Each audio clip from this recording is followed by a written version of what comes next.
ഉണ്ട്. കാണാൻ താല്പര്യമുള്ളവർ പോയി കാണുക. ഞങ്ങളുടെ വീട്ടിൽ നിന്ന് ഒരുപാട് ദൂരമുണ്ട് അമ്പലത്തിലോട്ട് പോകാൻ. ഞങ്ങൾ വഴി പോയപ്പോൾ കണ്ടൊരു ചെടിയാണ്. ഇതിന്റെ പേര് അറിയാവുന്നവർ പറയണം. എന്തായാലും റംബൂട്ടാനോ കുങ്കുമോ അല്ല. ഗായ്സ്, അങ്ങനെ നമ്മൾ അമ്പലത്തിന്റെ അടുത്ത് എത്തിയിട്ടുണ്ട്. നിങ്ങൾക്ക് കേൾക്കാൻ പറ്റുന്നതായിരിക്കും രാമായണം വായിക്കുന്നത്. ഇന്നങ്ങനെ അമ്പലം എത്തിയിട്ടുണ്ട്. നാഗദേവ ക്ഷേത്രം എന്നാണ് ഇവിടെ പറയുന്നത്. ഇവിടെ പല കാര്യങ്ങളും ദേവി നടത്തി കൊടുത്തിട്ടുണ്ടെന്നൊക്കെ പറഞ്ഞ് കേട്ടിട്ടുണ്ട്. ഇതാണ് അമ്പലംകുളം. ഇത് ആമയുണ്ട് ഗേസ്.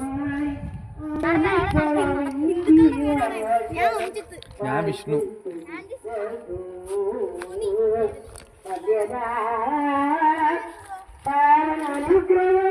ഇവിടെ കൃഷ്ണന്റെ ഫോട്ടോയൊക്കെ സ്റ്റാച്ചു ഒക്കെ വെച്ചിട്ടുണ്ട്. ഇത് ഇവിടുത്തെ പഴയ അമ്പലമായിരുന്നു. കൃഷ്ണന്റെ സ്റ്റാറ്റുവും പഴയ അമ്പലമൊക്കെ ഉണ്ട് ഇവിടെ.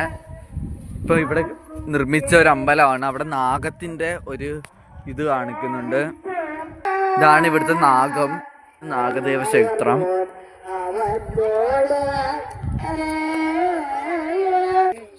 നാഗയക്ഷി, നാഗരാജാവ് എന്നൊക്കെ ഇവിടെ എഴുതി വെച്ചിട്ടുണ്ട്. ഇവിടെ അതിന്റെ വാലും കൊടുത്തിട്ടുണ്ട്. എന്ത് കാര്യം പറഞ്ഞു തന്നാലും ഇവിടെ എന്ത് കാര്യത്തിനാണോ വന്നിരിക്കുന്നത് അതെല്ലാം നാഗയക്ഷി നടത്തി തരുമെന്നാണ് ഇവിടുത്തെ വിശ്വാസം. ഈ കൊടപ്പറ ദേശത്ത് തന്നെ ഏറ്റവും വലിയ കാവലാണ് ഈ നാഗയക്ഷി. നമുക്ക് അകത്തുള്ള അമ്പലത്തിന്റെ വിശേഷങ്ങൾ കാണാം. ആർക്കെങ്കിലും വരാൻ താല്പര്യമുണ്ടെങ്കിൽ കമന്റ് ചെയ്താൽ മതി. നല്ല സെറ്റ് അമ്പലമാണ്. ഏത് കാര്യം ഉണ്ടെങ്കിലും നാഗദേവൻ നടത്തി തരുമെന്നാണ് ഇവിടുത്തെ വിശ്വാസം.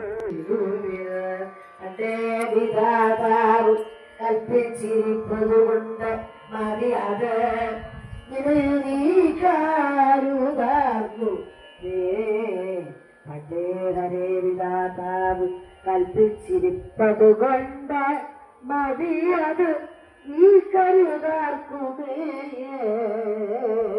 കണ്ടുകൊണ്ടേവം അതിശയാനന്ദം ഉൾക്കൊണ്ടു ഉണർന്ന് ഉണർന്നുടൻ ഉണ്ടിയ കൊണ്ടാടുവാനിച്ചു. ദുഃഖവും വെണ്ണയും കൊണ്ടുവന്ന് അമ്പോട് നൽകി ഇരുത്തിനായ കൊണ്ടൽ ചേർന്ന